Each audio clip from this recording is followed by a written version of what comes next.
कि आपको जो सेवा मिली है ये हमारे श्री भगवान की ही सेवा है। समाज रूप में, देश रूप में, विश्व रूप में। वेद कहता है एकोहम बहुश्यामा। वो परमात्म तत्व तो अपने आप को इतने रूपों में विस्तार किया।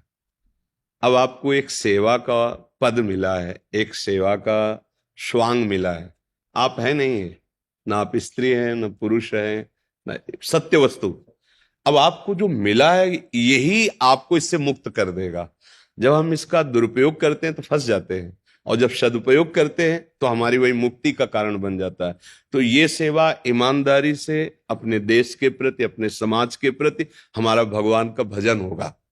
अगर हम जहां भी त्रुटि करते हैं फिर हमारे अंदर ही असंतोष, अशांति, यही दंड है। सबसे पहले गलती का फल होता है जलन हो जाना, असंतुष्ट हो जाना, भयभीत हो जाना, शक्तिहीन हो जाना। और जब हम धर्म से चलते हैं तो चाहे कोई भी हो, आपके हृदय में एक ऐसी शक्ति होगी जो आपको कोई दबा नहीं पाएगा।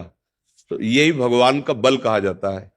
तो हम कभी अधर्माचरण न करें और कभी अधर्माचरण करने वालों को छूट भी न दें, क्योंकि अधर्माचरण पर शासन करना ये भगवान की पूजा होगी। क्योंकि आपको वो पद मिला हुआ है, अलग से माला पकड़ने की जरूरत नहीं है।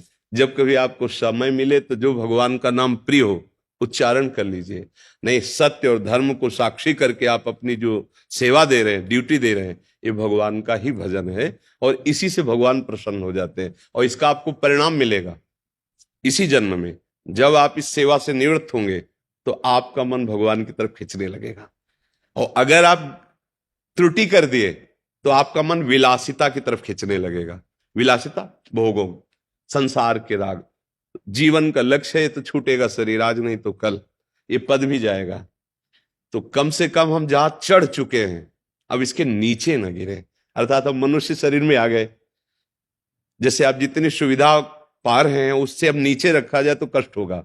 तो मनुष्य शरीर में जो हमें बुद्धि है, विवेक है, बल है, वो अन्य किसी योनियों में नहीं है। अन्य योनियां कर्म बंधन से युक्त है।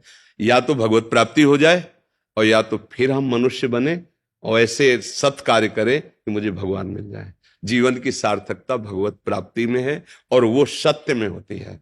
भले नमक रोटी खाना पड़े, पर धर्म से चलेंगे तो हृदय शीतल रहेगा। और जब आप परिवार में आएंगे तो आपकी दृष्टि में हर्ष होगा, सुख होगा देख के।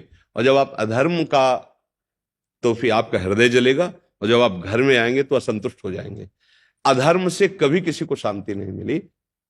धर्म से थोड़ा दुख का अवसर देखने को मिलता है, पर वो एक दिन परम सुख को निश्चित प्राप्त होता है। जैसे धर्मराज युधिष्ठिर और दुर्योधन, वो अधर्म का तो भीष्म पितामह जैसे महापुरुष को भी परास्त होना पड़ा।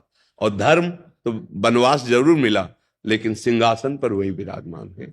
इसलिए धर्म का आश्रय लीजिए।